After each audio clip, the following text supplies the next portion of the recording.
that seems like. Where did it all go? But I'm teaching that 8-step cash flow chart.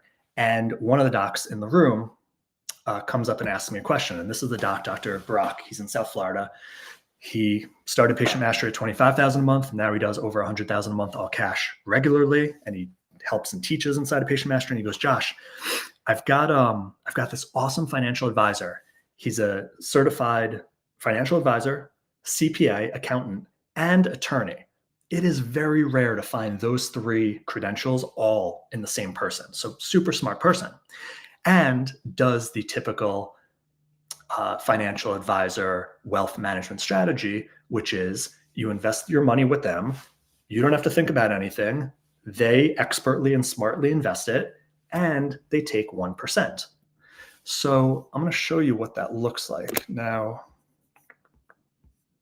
Phil, am I still sharing, or did I get out of share? Yeah, you got out of share there for a minute, so you can go back to sharing. Yeah, I'm gonna draw out this lesson. So this is good. Perfect. Yeah. So this is the first one. Whether or not you have a financial advisor, it may come about in the future. Make sure here. AUM equals assets under management. So that means you have a nest egg. You give it to a financial institution, and you're probably working with someone individually. They manage it, they grow it, but they have to get paid somehow, right? Typically, assets under management is about 1%. Josh, can I stop you for just a sec, bud? Yeah. Just because the way that you're writing, it's reading backwards. Maybe I could flip the. Yeah, but we had a request to go back to the original slides there, because we were having a tech difficulty there. Can you just pull up that original slide that you said, those 3 things that you're going to give us, and start there? Yeah, let me see if I could flip the video first. The video? Well, thanks everyone for your patience with the technical difficulties that I was having here. Okay. Now we can see it, dude. That looks better. All right, I'm going to go back to the slide. I want everybody to see, just real quick, we're with Dr. Josh Wagner. We're going to show on the stream real quick the first couple of slides that no one could see. Okay, so you could hear me, but you couldn't see anything. Right. You didn't see the goats? We didn't see the goats, man. I'm sorry. Well, I'm glad I was sharing about it. Yeah. Okay, but pretty much I've been saying everything that's on the screen. So yeah, these are the 3 rules. We're going to get into it. If you didn't see Dr. Brock's beautiful face, that's him. I get to see him every week pretty much on some call or another. And this sparked because Brock asked me, hey, I have this amazing financial advisor, but he takes 1%. And I was teaching this strategy, and the secret I'm going to share with you. Yeah. So now I can stop sharing. You see my screen. We're going. Perfect. The typical financial institution takes around 1%. As a typical human being consumer chiropractor, you think 1%, that's not so bad. I don't have to think about the money. The typical market over decades grows at 8%. A financial institution, they're going to have me at that or more. I don't have to worry about it. If my money's growing 8%, okay, take 1%, not a big deal. Yeah. That's how the typical person thinks. But I'm going to show you visually what that looks like. So let's just say this block is your nest egg. Everything you have for retirement, long-term savings, this is what you either give or is growing inside your financial advisor's fund. Okay. And, let's just say I'm going to go crazy here. I'm getting some note paper here, Josh, as we speak, man, so I can start writing all this down. Okay. So let's just say the first year, it grows, it grows 8%. Awesome. Like everyone's. And they're going to take 1%. So this red is like what they take. So this red mark is 1% of the growth. Okay. Not a bad deal. But here's what we don't understand. They also take 1% of everything they have, everything you gave them. Okay, not the biggest deal. And then the next year, it continues to grow. It goes up again. What happens? They take their 1% here, but here is where the compounding and the scary stuff starts happening. They take a percent from this bunch, and they take a percentage of this bunch. And the next year, of course, let's just assume the market grows in general like it does. They take the percent from here, percent from here, percent from here, percent from here. What happens over decades, because that's where wealth is created, is your nest egg ends up having all of these 1% taken out. And if you're a chiropractor on this, you might be 35, 45, 55. You have at least probably another 25 years of wealth growth creation. And what happens in this model is, let's say it's 25 years of them growing and managing your money. About 24.7% of your entire wealth has gone to your financial advisor. So imagine when you choose to have a financial advisor that takes a percent, if you're going to be with them for decades, you might as well write them into your will as another child. They just took a look. Now, hey, like if it's 30 years, it's about 30%. Now, it doesn't mean if you didn't have a financial advisor,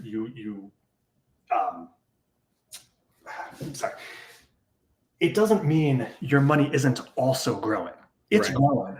Sure. But when you think about everything you earn, this is your hard-earned money. This is the market earning. But anything you put in, let's say, because you should always be putting in every month, and we're going to teach you about that, over a general period of investing. And for some of you, if you're 30 right now, you're going to be doing it for 40 years. How much is just gone and extracted? And they're not going to put that into your projections. They don't show you that. And it just silently comes out every quarter of about 0.25% every quarter. 4 quarters is 1%. And so most people don't like to hear this because most people don't manage their own money. And I'm not telling you to do that. You trust a financial advisor who knows more than you. They do grow it, but you don't realize how much is being taken away. So here is when I say mimic and save, your financial advisor hopefully has a good plan to at least stay with the market of, like, say, 8%. Right. Mimic and save means, let's just say you currently have, to keep numbers simple, you currently have 100K with a financial advisor. And you're putting more in every month and it's growing and all that. But you're also getting housed over here. Mimic and save means you choose the numbers, are up to you. Take 90K of that, put it into, I like Vanguard because it's trusted, it's free, it's simple, a Vanguard investment account. Everything that your financial advisor is investing in, you look at your statement, it's visible. There's nothing behind the curtain that they invest in that you can't. Outside of a product, which if you have to pay for an investment, it's probably already a bad investment. So mimicking it is, maybe you leave 10,000 with them. They do the same thing. They have it in the same portfolio, and every quarter, and then you move the 90,000 to your own, and you mimic what they're doing. And every quarter, you just adapt. Oh, did they move some money here? Did they rebalance? Did they do that? And for the most part, you're probably paying 0.06% in the majority of the funds, which no matter what financial institution you're with, 80% of what they're investing is probably Vanguard index funds, which are free to purchase and have 0.06 on average. Okay. So let me catch up here for just a second. So you're telling me that we should be basically putting our own money in, like through a Robinhood account or some sort of like separate account that we're depositing into on our own, right? Right. So if you have your own account, you're not paying a high management fee. Right. Most people get nervous about that because they don't know what to invest in. But if you put a small amount of money with a financial advisor, you can copy what they're saying. Okay. So I'm with you there. Okay. So exactly what the percentages that they put in the small amount of money, you just copy in the large amount of money, and then you just keep putting everything in your account. So all of those fees aren't extracted year after year, decade after decade. Perfect. And okay. So much on that part. Yeah. The part that I wanted to, the question that I had was, okay, now we've got, let's say we either have a 401k through our office where we're putting in before tax dollars, or, maybe we work for a corporation that's doing matching for us and that kind of thing. Maybe you're going to touch on that here shortly, but that's what's going on in my head. So I want to make sure we address that part too, because okay, so none of this has anything to do with like a tax strategy, pre-tax, post-tax. okay, None of that. So it's if you can, okay, if you're an employee, David Batista, that's brilliant. Thank you. You caught it. Yeah, this has nothing to do with this specifically has nothing to do with tax strategy. sure, This purely feeling confidence in what you're investing in, which most people don't, especially chiropractors. We're not trained, we don't know this. We're trained in chiropractic. Having an expert for your goals, for your life, for your vision, create a portfolio for you. okay, You only leave a little in there because how much they take away, and you just mimic. You can see everything they invest in. You open up a different account, whether it's a 401k, a SEP, a non-retirement account. It's just purely long-term savings, post-tax. It doesn't matter anything. It doesn't matter what type of investment account it is, retirement or non-retirement. It's literally just mimicking what an expert would do for you. okay, Not losing the 1% every year. gotcha. And that, Okay. And it might take some more follow-up, with you, and that kind of thing. Because I'm just saying about, I have a corporation. We've got a 401k set up with matching for all my employees and that kind of thing. And so I'm trying to get the max tax deduction. Right. So again, you could have a 401k without a financial advisor or institution managing it for a fee. You could have it with.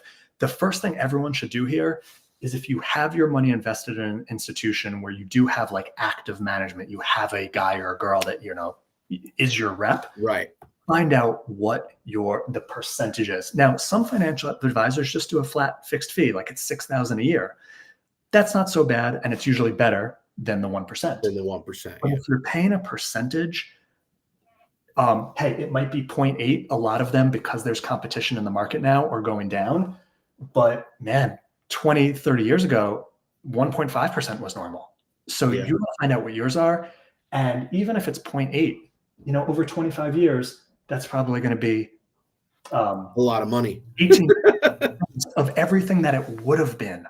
That was just extracted, just like, you went from 3 kids to 4 kids, and now you got to split it again. So the first thing to do is just find out how much is your percentage. If you're not doing this, be careful in the future. If you do invest in a company, what the percentage is, because you are losing so much of your future wealth.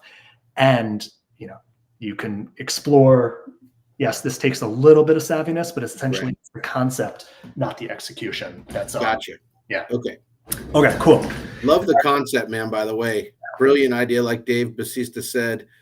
Unbelievable. So if you're on the podcast with us today, you've already gotten your money's worth. So if you win the money, that's even a bonus today. Well, actually, the real money comes in the next one. So go back to, make sure you can see screen share. I got slide up. All right. I'll switch it for you. Oh, one more time. Share again for me. Yeah. Didn't like that first one there for some reason. This one? Yeah. Hold on. Let me show on the stream. All right. There we go. Okay. So, all right, going back to what we're learning, mimic and save. The concept is it'll save you. Now what we're going on to, it's called 10% times 3 rule. And by the way, mimic and save, the whole purpose of this, the end goal is you're taking more care of your spouse, children, or wherever you want to leave your money. Just think, I'm going to have 25% more. That's an enormous amount when we're talking about decades down the line retirement. That is. Okay, next, 10% times 3. So write that down in your notes. Okay. And this comes directly from Dr. Joe Adams. He was the one that texted me. You didn't see the text, you heard me wrote it. It said, Josh made my future self $500,000 more. How that came from is this was earlier in the year, earlier last year. So Joe Adams does work with a financial advisor, and they'll give projections, of course, and they'll work with you like, okay, you want to retire at 65. This is how much you're going to have if you, based on what you have now and based on what you contribute monthly or annually, this is most likely what it's going to grow to based on your portfolio. That's just financial advisor 101. They're going to give you those expectations. Now, I don't think they input that 1% taken out. Don't quote me, but I'm pretty sure they don't. All Anyway, right.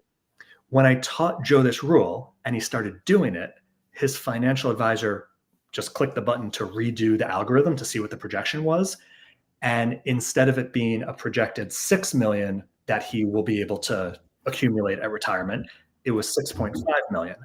And that was without adding any more money, but how you add the money. So that's what I'm going to get into now and show you. I'm going to write it out again. So, All right. This is great, man. This is an interactive classroom. I love this interactive classroom right here. yeah, the barn came with it. It was amazing. So we're calling it 10% times 3. So what that means, most people are familiar with like the 10% rule, which is take 10% of what comes to you and save that first. Like raise your hand if you're familiar with that rule, right? Yeah. But there's nuances to that. And that's why we talk about the times 3 or cubed, because most people think about that when it comes to like your profits, your income. I'm going to take 10% and I'm going to save it, whether it's retirement, not, it doesn't matter. But let's just say a practice that's generating monthly collections of 50,000. Standard chiropractic practice, monthly collections equals 50K. That practice doing 600,000 a year, a good profit margin, 50%. So let's say the profits monthly equals around 25K. With me here? Yep. Collections, profits, all of that. Most people will take this, if they're doing the 10% rule, they'll take it out of the profits. And so we're talking about, $2,500 a month going to savings. Okay. Which, hey, anything is better than nothing, but this is the 10% rule. 10% times 2 is when you challenge yourself to take it from your collections. Okay. Collections aren't all your money. Some of that goes to pay the rent or the mortgage of your practice, the tax man, salaries. Right. Like, so taking money for yourself off the top of total collections can seem scary. Yeah. Do you have daunting? Yeah. Right. But let's say that's going to equal 5,000 a month. Which already, this is where you need the tax strategy, basically, right? To say, how do I take 5,000 off the top? Like, if I'm, we'll put it this way, as a business owner for SEP for 2025, I think it's 78K a year. You could put into your SEP tax free. So, I mean, for this example, 5,000 times 12 falls below that. So, meaning we're getting too deep into it, but okay. Usually, depending on your practice size, you could take 10% of this, and if it's going to retirement, it's pre-tax. So it's not like you take this and then you have to set aside for taxes too. Or if you have some bad business debt, you could throw it towards that. Then it's a business expense. It's pre-tax money. But the bottom line is the first 10% iteration from 10% level 1 to 10% level 2 is challenging yourself to take 10% of your total collections monthly and put it to long-term savings, wealth creation, whether that's a retirement account or not. Some here, some there, doesn't matter. Just doing that is going to ridiculously amplify how much you save over time and how much it grows. Most people don't even do this, 10% of their profits. Right. Obviously, if you don't do this, you're not doing this. If you're doing this, I challenge you to do this. There's also a psychological component of when you take that 10% off the top, it forces you to be smarter. It just forces you to be more diligent, accountable, and aware with the remaining 90%. Right. Because you have less coming in, but you have the same expenses. So that's also an aspect it's just good for people, being smarter about what you're doing with your money.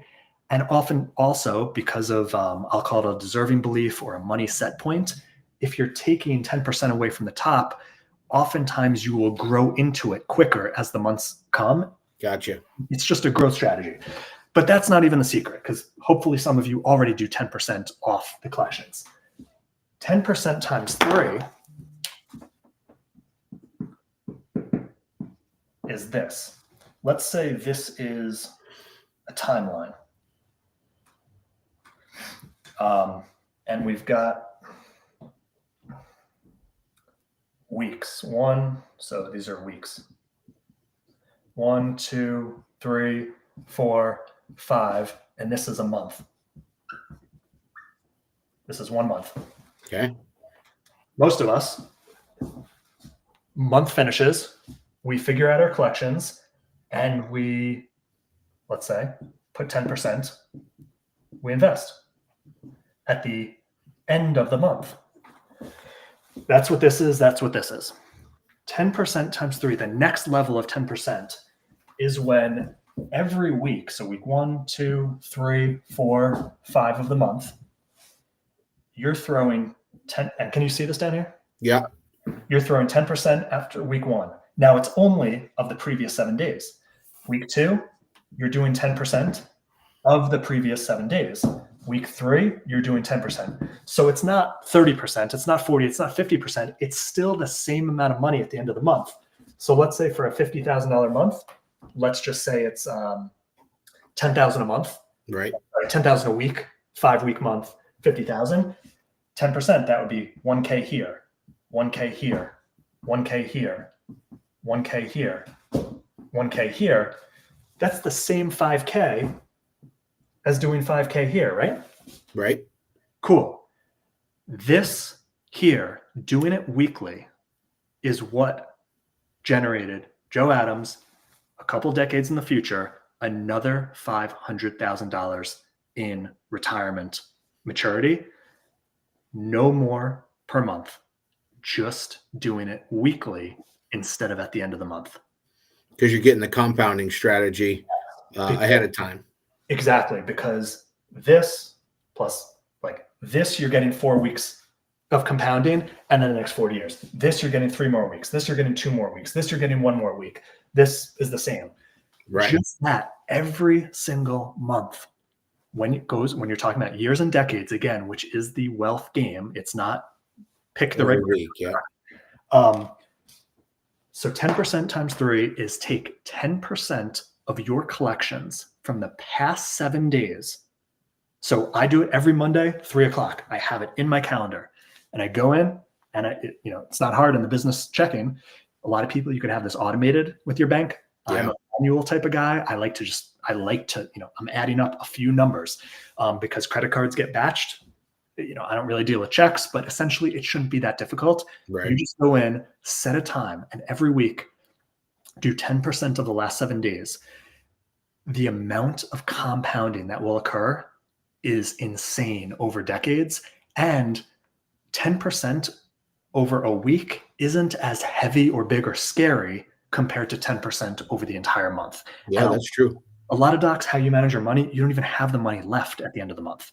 So like doing it on a weekly basis, it's doable. It will make you so much more money. Again, this is what literally added $500K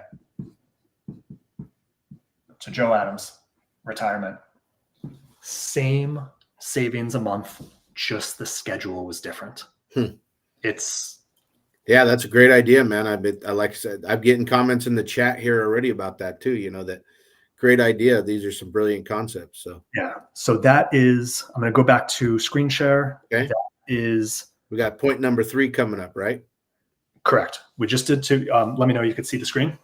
We're good. We're good. Go ahead. Okay. So 10% 3, and what I call that is hitting your financial freedom target faster. When you do the 10% rule, 10% by 3, again, you're not saving any extra. You're just doing it in a different cadence. And over decades, it's incredible. Next one, strategy number 3. And I'll share this. Actually, this is Dr. Rena Spinozzi in Northern California in Corte Madera. Okay. Was an early client.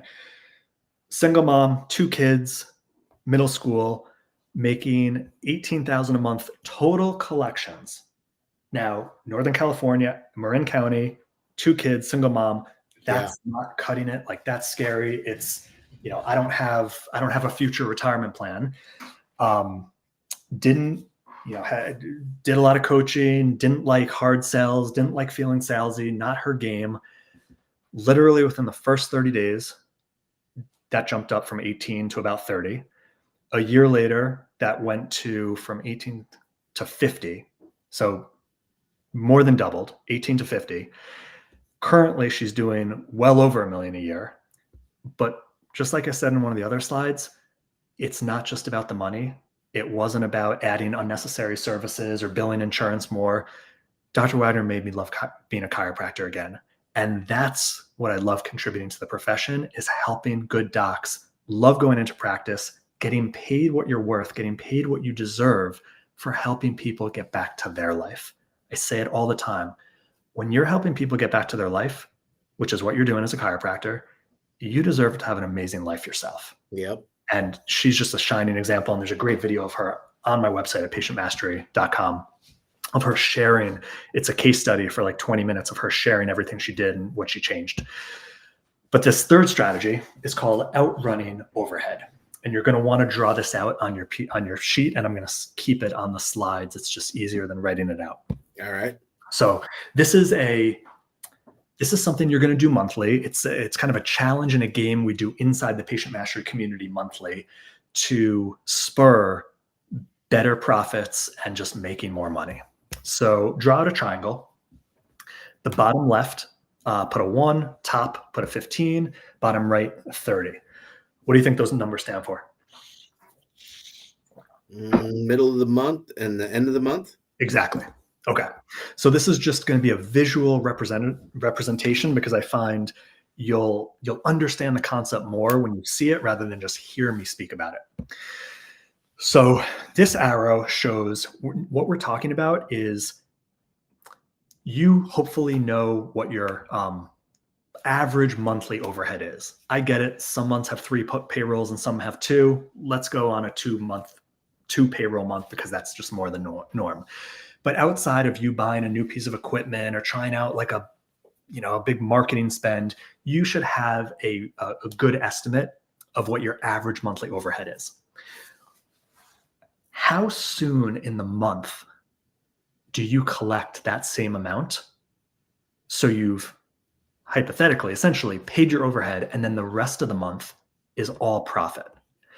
Too many chiropractors spend more than they need to have the practice they want. And let's say 70 to 80% overhead. And we're talking about a practice that's under $1 million. When you're at $1 million practice and above, your overhead margin gets bigger. But we're talking about, let's say you're from the 30 to 60,000 a month chiropractor range, which is middle of the game. Your goal should be around 50% overhead compared to collections, like a 50% profit margin. Okay. And if you think of 50%, that's the 15th of pretty much most months. Yeah. So the monthly overhead target you always have in your mind. Now, again, if you're a bigger practice and your margin is 60, 70%, maybe that number changes to the 20th of the month. That's okay. But knowing what your monthly overhead is, and then knowing on a day-to-day basis, 2 numbers, the amount that came in to the office, total, credit card batch, check totals, cash, insurance, whatever, however you do it, your CA should get you that total number every single day before she leaves, he leaves, or you leave. What's the number that came in? And then the second number is cumulative for the month. So it shouldn't be that hard. They're just adding today's to the day before they gave you. Right. What we're looking at, and this is what I call with docs, keeping your finger on the pulse of your business and your profits. When you choose to keep your finger on the pulse, things work out more in your favor than if you find out what your total collections and your total profits were on day 3, 4, 5, 6, or 7 of the next month when your bookkeeper gives you it, or you decide to go in and check. Yeah. But keeping your finger on the pulse, and that's what we call outrunning office overhead monthly. When you know you've hit your overhead amount in collections, the rest of the month is all yours. Now, I get it. There's going to be taxes owed and things like that. Sure. But we're not getting into nuances. We're getting into the meat of knowing your margins. And too many businesses meet their overhead at the 27th, 28th, 29th, and then they have very little left over. When you're cognizant and conscious of keeping your finger on the pulse of the money that's coming in daily, here's what's going to happen. At the 10th, let's say the 10th is around here, you should know, well, that's about 33% of the way through the month. That's a third. How am I tracking? And you know what it's going to do? It's going to light a match under you. If you're not going well, you're going to do another level of intensity with your team and training and overseeing. What do we need to do marketing wise? You're going to tighten it up. If it's the it's the 15th of the month, it's 50% of the way through. Are you on track? Have you exceeded it yet? Knowing every day of the calendar month how much you've collected and knowing what percentage of the way through the month has you be in the game of managing and steering the financial ship of your practice. When docs start doing this, things just magically more work out in your favor. Phil, any questions on this understanding or kind of game you could play with yourself? No, this is so true though, man, because I have a spreadsheet, that my staff fills out every day, and I get the notifications of the deposits that go in every day. And I do exactly what you're talking about, man. And just watching that thing, you got to mine. I have this concept in my mind that I call mining your practice, MINE, to find people, to serve like you're talking about and keeping your mind on the business, but then minding your practice, which is exactly what you're talking about in terms of keeping your finger on it. So, no, this has been tremendous information. I know, dude, there's so much that we can unpack here, and we're coming up to our time here pretty quick, but it sounds like I need to have you back on, and we need to do some more of this or get you out to one of our events here in the near future to present for like a whole hour and that kind of thing. So why don't you tell people a little bit about how to connect with you further after today and that kind of thing? Because did you have more slides that you had to cover today? That was the 3 strategies. And I was just going to say, what I find from helping chiropractors is the typical chiropractor who's stuck. They know their last month's collections and their last month's new patients and their last week's volume. That's primarily the 3 stats they know. Yeah. And not enough. You've got to know the money stats. Like if you want to make money doesn't come from necessarily collections. It doesn't necessarily come from new patients unless you have a great conversion and retention. And it doesn't necessarily come from volume, because I'll show you high volume clinics that can't put their kids through school. Yeah. You've got to focus on the right things, and that's different than the 80s and 90s. And this is the last, how much you profit and manage it every month. So clearly, if you profit $10,000 a month, you have so much to invest in the long term compared to if you profit $30,000 a month. So how much you profit and then what you do with it, because someone who profits $10,000 a month can end up saving a lot more 30 years down the line than someone who profits $30,000 a month. So it's how much you profit and how much you manage it equals your future wealth and security. That's what I was talking about, that 8-step cash flow. You can actually get that at patientmastery.com. It's also a download. But here's my last thing. If you want help, if you are stuck, especially if you're under that $1 million a year practice, which most chiros are, and you're ready to learn how to double your monthly profits like this year, just go to patientmastery.com. There are different resources for different types of practitioners, practice sizes, fits for you. We're not here for everyone, like not even close. We're not here just for more clients. We are here to help chiropractors transform their profits, their family lifestyle, their future, and their legacy. So, Phil, thank you for having me on to share these initial strategies. Oh man, this was so good, dude. I love it. I was just thinking I've been trying to put together like a business growth summit, in November, and you would be a perfect fit for that kind of thing too. But we do, we want to give away some money here for the folks that are trying to give away some money this is the fun part, Josh. Hope you can stay on with us a little bit. I wanted to remind everybody too about our pediatric seminar coming up May 31st. If you have the opportunity to come to that incredible venue, it's very limited space. So make sure you get registered, and we're only going to be able to have 50 people. And then let's get the room block is limited. So that will be a tremendous opportunity, tremendous event coming up. You can see some of the speakers that are headlining that event for us. So And that's in collaboration with the International Chiropractic Pediatric Association. So looking forward to that event. If you couldn't join us for Legislative Day and you want to reach out to your legislators, or more importantly, if you're willing to reach out to your legislators, we need your help to get these things moved forward. So please reach out to me and I'll walk you through the process. I'll hold your hand. I'll get you the leave behinds. I'll help you find your legislators. You just let me know what you're willing to do and we'll get it done. But let's bring up the wheel, Miss Shasta, and try to give away some money today. So this is where the fun begins. All right.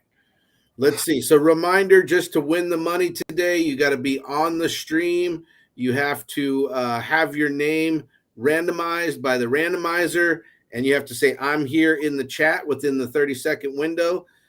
We got 6 names that are going to be drawn today, so let's do it. Go ahead. Name number 1.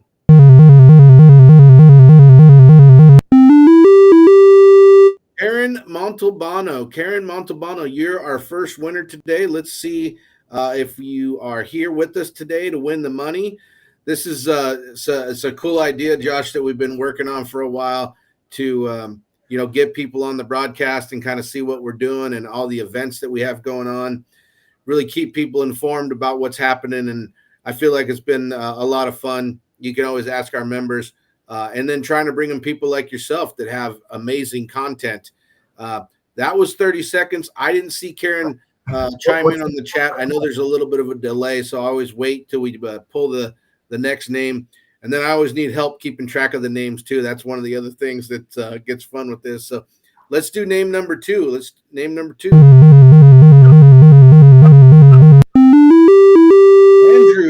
Andrew Torrico, you have won $600 today. Let's see if you're on with us and are here to claim your money. But yeah, like I said, Josh, I really feel like you got a lot to offer, man, and we're just scratching the surface here. So thanks so much for being on. Absolutely. I'm curious to see who wins the $600. Yeah, this is if nobody wins the money. Because I'm a presenter, but I can't even type in the chat. I don't even know how to. Oh yeah, that gets difficult. If nobody wins the money this week, then it's going to go to 700 next week. So that's when the real pandemonium starts. I don't see Andrew with us, so let's do name number 3, Shasta. Name number 3.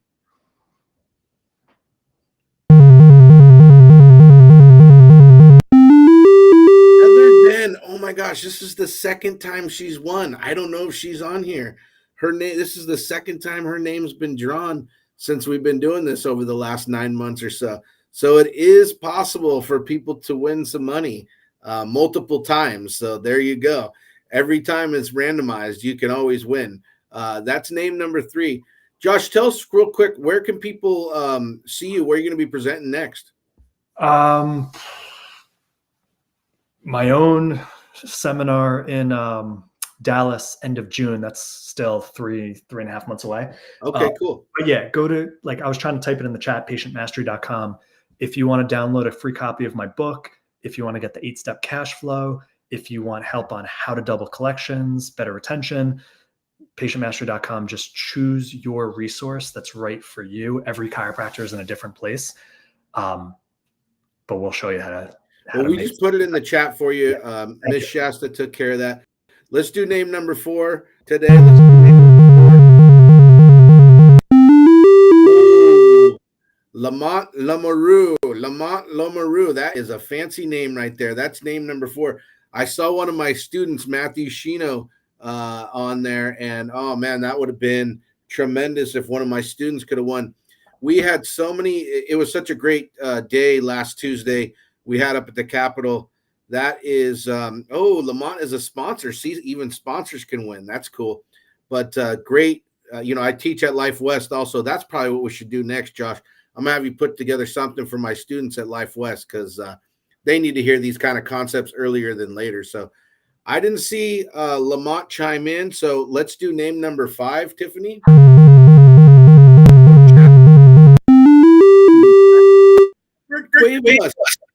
Albert was there last Tuesday. Albert Cuevas, you are name number 5. Let's see if you're on with us today.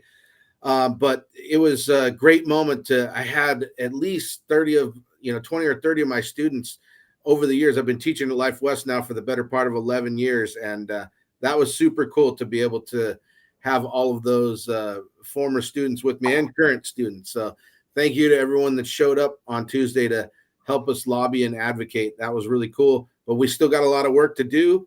So make sure you hit me up so that I can show you how to reach out to your legislators in the home office and that kind of thing. All right. I didn't see Albert chime in on the chat, but let's do name number 6.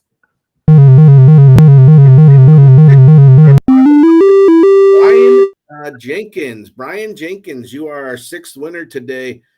This has been a lot of fun, Josh. Like I said, I think you and I got a lot to do in the future, because when people have great information like this and just have the right heart behind it, that's what I can get behind. And those are the kind of people that I want to promote and bring to our association and show our association members how we can support them even more so. So I think I can see that we're on the right track, you and I, in terms of building our relationship. So thank you so much again for being on here.